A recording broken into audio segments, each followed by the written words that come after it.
शून्यवादी पाश्चात्य देश तारिणे। जय श्री कृष्ण चैतन्य प्रभु नित्यानंद, श्री अद्वैत गदाधर श्रीवासादि श्री गौर भक्त वृंदा। हरे कृष्णा कृष्णा कृष्णा हरे हरे, हरे राम राम राम हरे हरे। ओम नमो भगवते वासुदेवाय, ओम नमो भगवते वासुदेवाय, ओम नमो भगवते वासुदेवाय।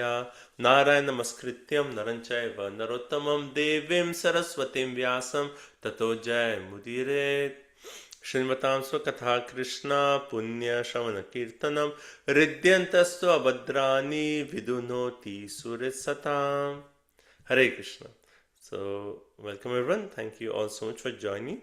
So, we're going to continue third canto, 15th chapter, description of the kingdom of God. And today our verse for discussion will be verse number 43. So, it's a very famous verse and also a very important verse. So, 3, 15, 43. I'll just share my screen.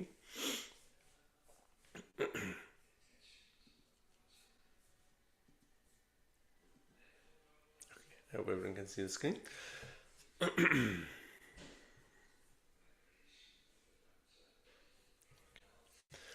तस्यारविन्दनयनस्य पदारविन्द किञ्जल्कमिश्रतुलसी मकरन्दवायु अन्तर्गत स्वविवरेण चकार तेषां संक्षोभम् अक्षरजुषाम् अपि चित्ततन्वो।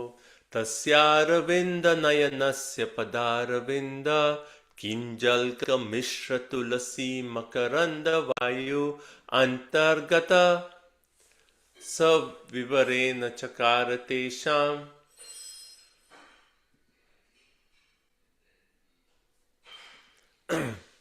संक्षोभम् अक्षरजुषाम् अपि चित्ततन्वो।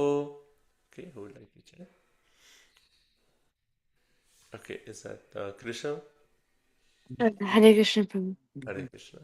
तस्यारविन्दनयनस्य पदारविन्द तस्यारविन्दनयनस्य पदारविन्द किञ्जल्कमिश्रतुलसी मकरन्दवायो किञ्जल्कमिश्रतुलसी मकरन्दवायु अन्तर्गत स्वविवरेण चकार तेषाम् अन्तर्गता स्वविवरेण चकार तेषाम् संक्षोभम् अक्षरजुषाम् अपि चित्ततन्वो।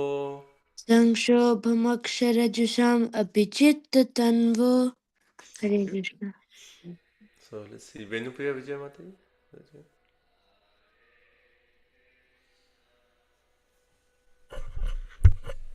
Okay. Madhav. Yeah. Yeah. Then Navneet. Yeah. Okay, Navneet. Go ahead. तस्यारविन्दनयनस्य पदारविन्द तस्यारविन्दनयनस्य पदारविन्द किञ्जल्कमिश्रतुलसी मकरन्दवायो किञ्जल्कमिश्रतुलसी मकरन्दवायुः अन्तर्गत स्वविवरेण चकार तेषाम् अन्तर्गता स्वविवरेण चकार तेषाम् संक्षोभम् अक्षरजुषाम् अपि चित्ततन्वो। संक्षोभम् अक्षरजुषम् अपि चित्ततन्वो। Okay, thank you. Hare Krishna. Let's see. Madhav. Hare Krishna.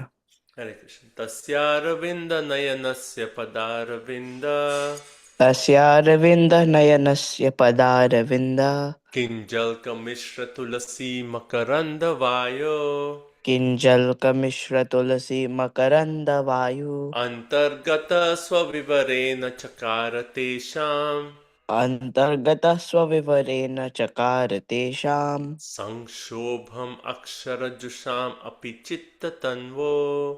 संक्षोभम् अक्षरजुषाम् अपि चित्ततन्वो। हरे Krishna. Okay, thank you.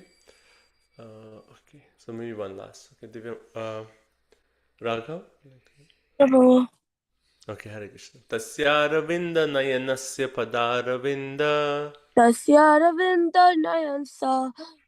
Padaravinda kinjal kamishra tulasi makaranda vayo Kinjal Kamishra Tulasi Makaranda Vayu antargata swavivarena chakarate sham Antargata Sava Vivarena Chakara Tesham संक्षोभम अक्षर जुषाम अपि चित्त तन्वो. Sankshobham Aksharajusam Apichitta Tanvo Hare Okay, thank you. Krishna. Thank you everyone for reading. So we'll continue.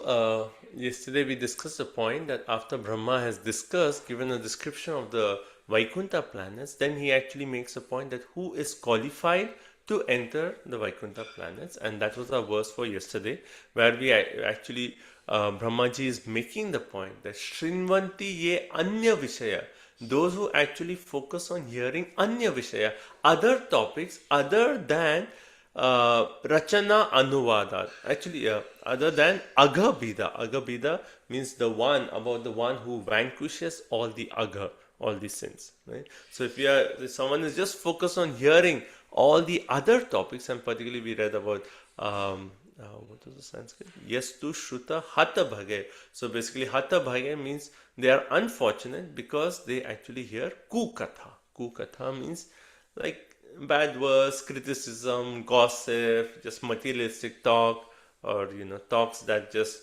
agitate the mind and the senses. So all those things, right? So if someone just focuses on that, then he is not qualified to enter Vaikuntha. Those are the unfortunate. And then further, Brahma actually makes the point. Actually, he says he's talking to the demigods, right? He said the demigods, the human form of life is so important that we demigods desire to have that human form of life. Why? What is so special of human form of life? And then Brahmaji actually makes a point in human form of life.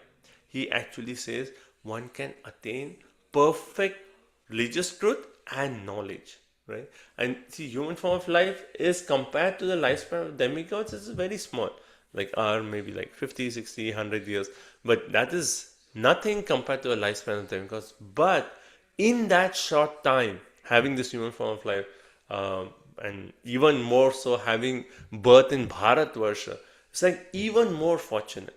And in that short, whatever 70, 80 years, one can actually attain perfection. So even the demigods are aspiring. So Brahmaji is saying, even we want to take birth in on the earth planet, because in short time you can attain the highest perfection. Right?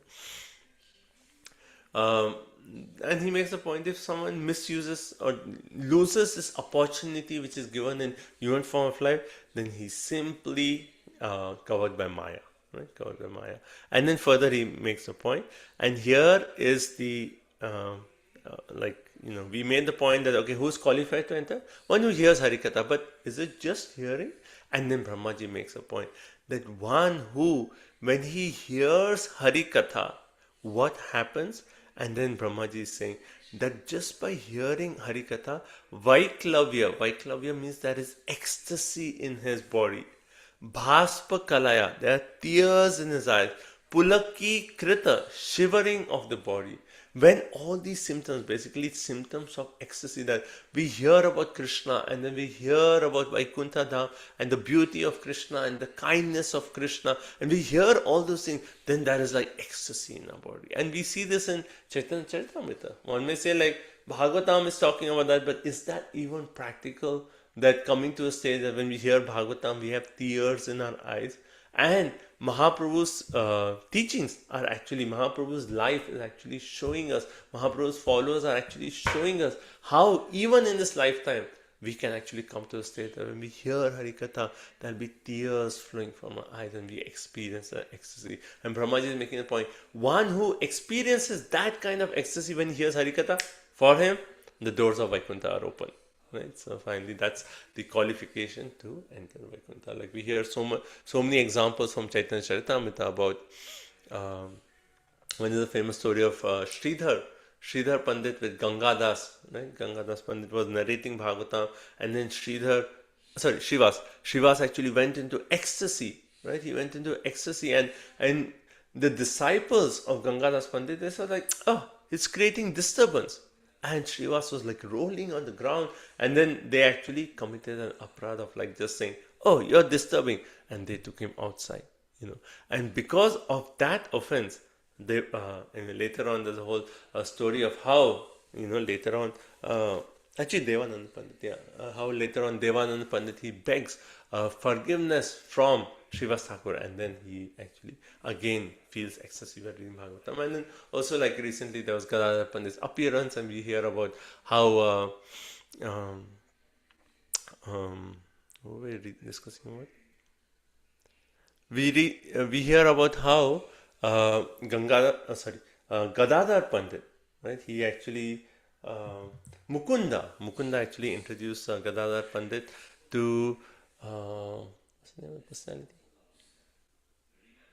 Forget the name. Anyway, so the name will come in a minute. But he took him to a personality, and the personality was like, very opulent. But as soon as Mukunda said a verse from the Bhagavatam, immediately he went into ecstasy. Right? He immediately went into ecstasy. So many examples. So Mahaprabhu is actually showing us that yes, it is possible to come to the stage by following the teachings of Mahaprabhu, by following the teachings of Sri Goswamis. We can come to the stage where, when we hear Srimad Bhagavatam, we can experience ecstasy. So that was the point about description of Vaikuntha and who's qualified, who's not qualified. And then now Brahmaji will start the story. Like the whole point of the story is like demigods have come and asked that, oh Brahmaji, why is there darkness everywhere? And he's coming to the point of how who is Hiranyaksha and Hiranyakashipu, like how Jay and Vijay got cursed. So now we're going to continue the story, right? And then he actually starts off and he says that how once his four sons, Sanaka, Sanatana, Sananda, Sanatkumar, the four Kumaras, they actually reached Vaikuntha by their own mystic yoga performance. So it's very interesting. We'll discuss this point ahead, that it wasn't so much bhakti at this stage. I mean, every process there has to be some element of bhakti, but their realization of the four Kumaras at this stage was that of they were attached to the impersonal Brahmajyoti form. So they went to Vaikuntha. Why? Because of their mystic yoga powers, right? So they were celibates from childhood. They did not want to grow. They just were small boys. They didn't want to grow beyond that age of small boys, because they were thinking if we come to the youth, then youth means there will be attraction to the opposite sex, and then all the hormones and all that. They said, no, we don't want all that. And they remained small boys, right? They were Naishtika Brahmachari. So by that power, they actually once went to Vaikuntha.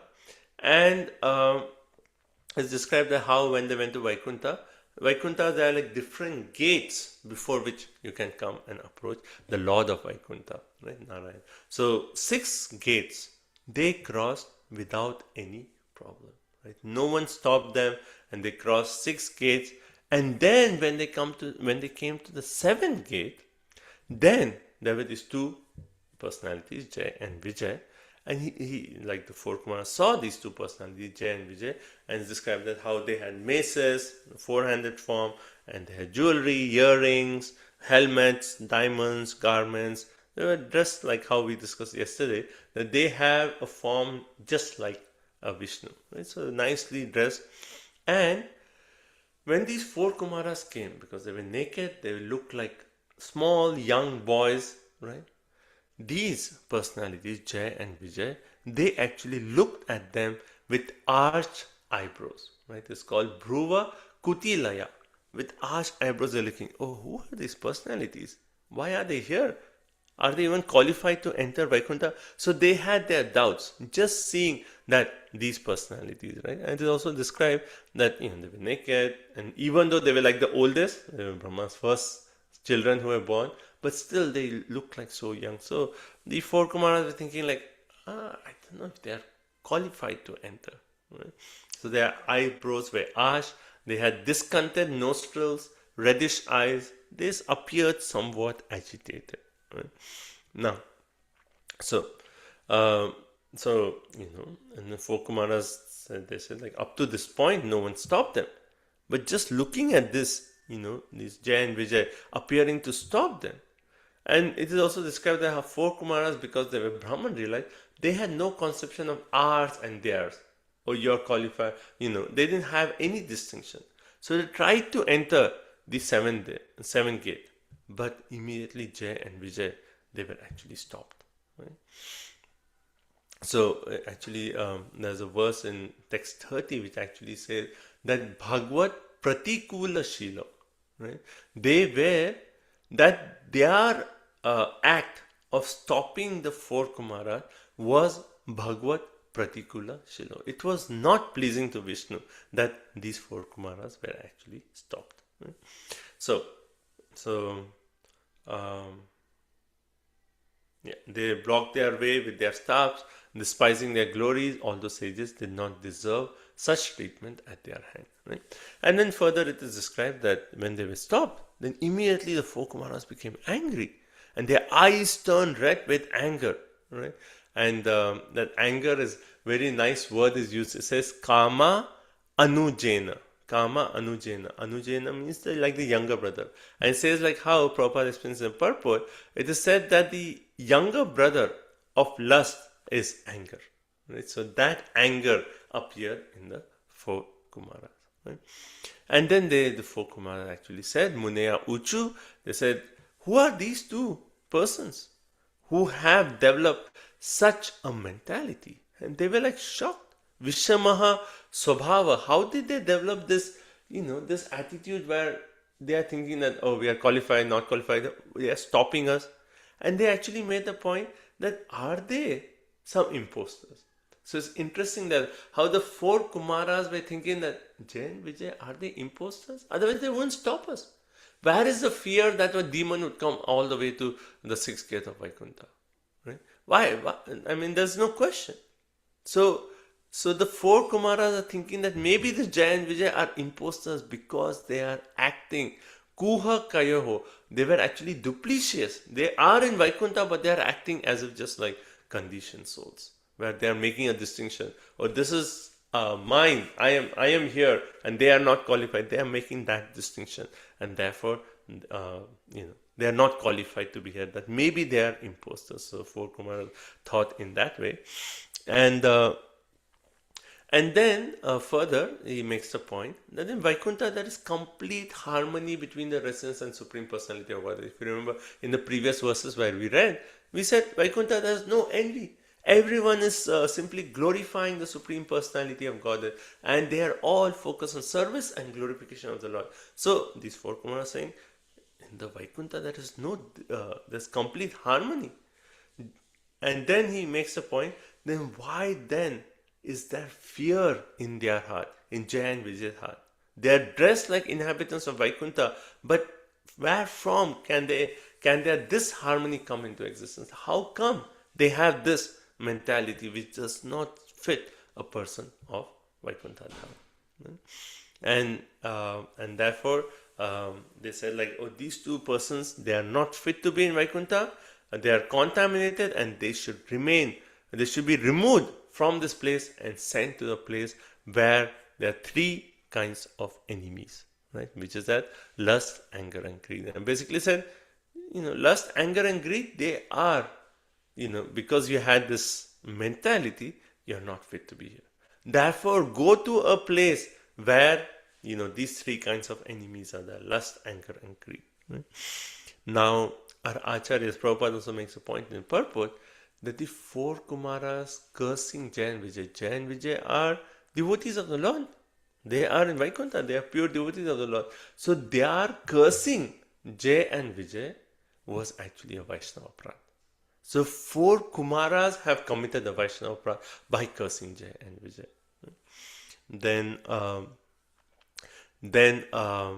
So then the four Kumaras curse them. And what is the curse? You have to go down to the earthly planet, right? And then that story as such, that point is not so much mentioned in Bhagavatam, that either you go 7 lifetimes, in a favorable mood, or 3 lifetimes in as a demon, right? That part is not so much mentioned in Bhagavatam, maybe a part of other Purana. But the main point is they were cursed to go down and into the come to the earth planet, and 3 lifetimes you have to go there. Right? So after being cursed, the doorman, actually Jay and Vijay, understood. They said like, oh, these four sages, we have been cursed by Brahmanas, right? And then this curse, when the Brahmana curse, the curse cannot be nullified by any way. And then immediately Jay and Vijay, they felt, oh, we have made a mistake. They felt repentant, right? And they actually told the four Kumaras, oh, we are sorry we made this mistake, right? So please forgive us. So they were repentant in their heart, and they actually told the four Kumaras, okay, you have cursed us, but please, because we are sorry, please give us this blessing that wherever we go, right, we will not forget the Supreme Personality of God. And actually, as Hiranyaksha, Hiranyakashipu, they never forgot the Supreme Personality of God. They had the conception that he's our enemy, but they had complete absorption in the Lord, right? So, and then, so when the four Kumaras now saw this repentant mood of Jay and Vijay, even the four Kumaras felt, oh, we made a mistake cursing them. So both of them are feeling sorry. The Jay and Vijay is feeling repentant in their heart. Oh, what did we do? We just got cursed. We didn't act properly. And the four Kumaras are, oh, we cursed these personalities of Vaikuntha. They were feeling sorry. And when both of them had this repentant mood, then it is described that the Lord of Vaikuntha immediately came outside. Right? And our acharyas give a very nice point. They say like, when the Lord heard that his own devotees, Jay and Vijay, had been cursed, he could not resist himself. And it describes that how the Lord normally travels on Garuda. But he was so much in a hurry to protect his own devotees, to come out for his own Jay and Vijay, that he did not even climb Garuda. He said like, I have no time, I'm just running right now. And he came running all the way, and Garuda was like following the Lord, saying that, no, I am there, use me. And the Lord just comes and he says, no, my devotees are there. I cannot stay separate when my own devotees have been cursed, right? So the Lord, that shows how much the Lord is attracted to his own devotees, right? How much love he has for his own devotees. So the Lord came out. And then our Acharya describes so nicely that Garuda, he was catching up with the Lord, and Garuda came right there. And then the Lord, he put his hand on Garuda. He said, yeah, you're there, but this was an urgent situation. I had to come out, right? So he actually gave him also, yes, I'm going to use you, but now it was urgent. So along with Lakshmiji, both Lord Lakshmiji and then Garuda, they all appeared at the scene. Right? And when the Lord appeared, then it is described that the four Kumaras were thinking, oh, the Lord must be angry at us. Why? Because we have cursed his own devotees. So it's interesting that how, this whole episode happened, that both of them became repentant, and now the four Kumaras are saying, oh, maybe the Lord is actually angry with us because we cursed Jay and Vijay. Right? So then it's described, the next few verses describe the beauty of the Lord. It's described how the Lord, because now the four Kumaras who were attached to the impersonal Brahma Jyoti, now they are seeing the Lord face to face. Right? And it is described that how the face of the Lord is so beautiful. Right?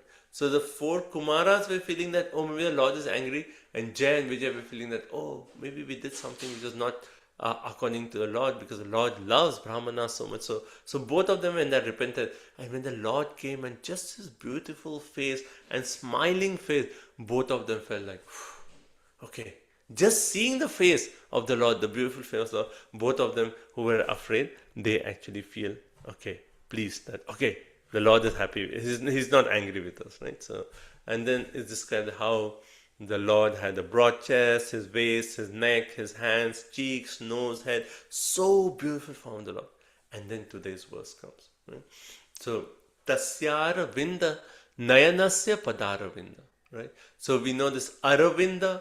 Arvinda means like a lotus, right? Nayana, his eyes. So his eyes were like lotus, right? Lotus petals, so beautiful eyes. So the eyes are so beautiful, they extend almost to the ears. So beautiful eyes like a lotus petal. Then Pada Arvinda. Arvinda, again Arvinda. So his lotus feet are also like lotus, right? His feet are also like lotus, right? So, Padaravinda, and Kinjalka. Kinjalka means his toes. Mishra means mixed, right? We use this word Mishra as mixed. Tulasi Makaranda. So the tulsi leaves along with chandan, which was actually at the lotus feet of the Lord, what happened?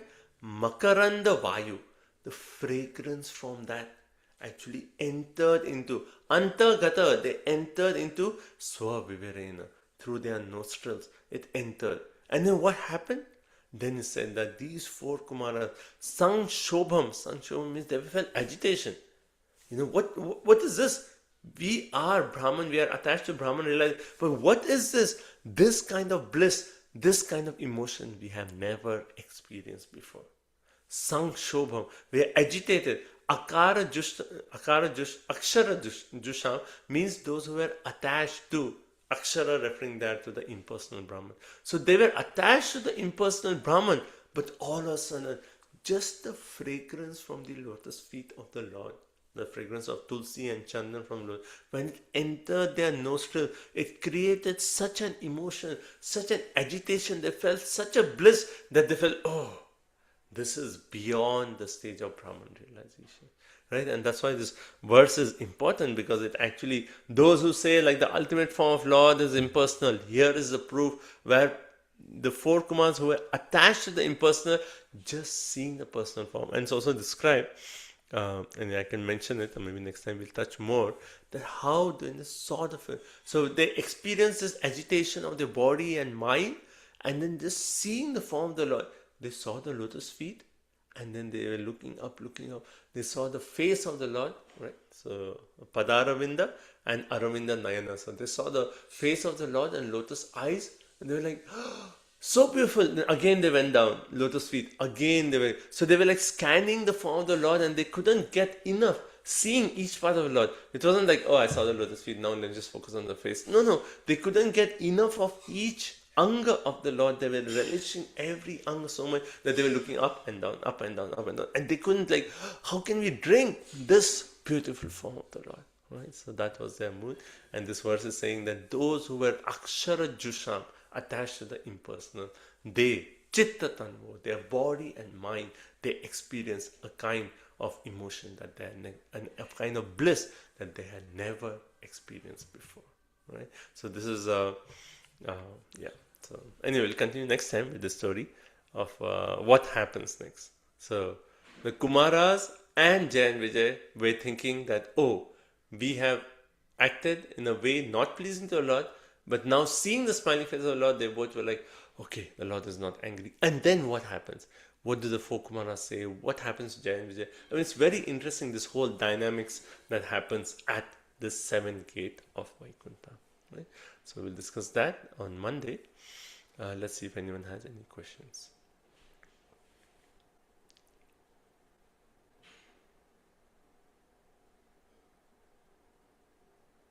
Okay. Hare Krishna Prabhu. One question I have it, Prabhu. I was thinking, when the Kumaras were able to enter the six gates, Vaikunta, the place itself is like, there is no agitation.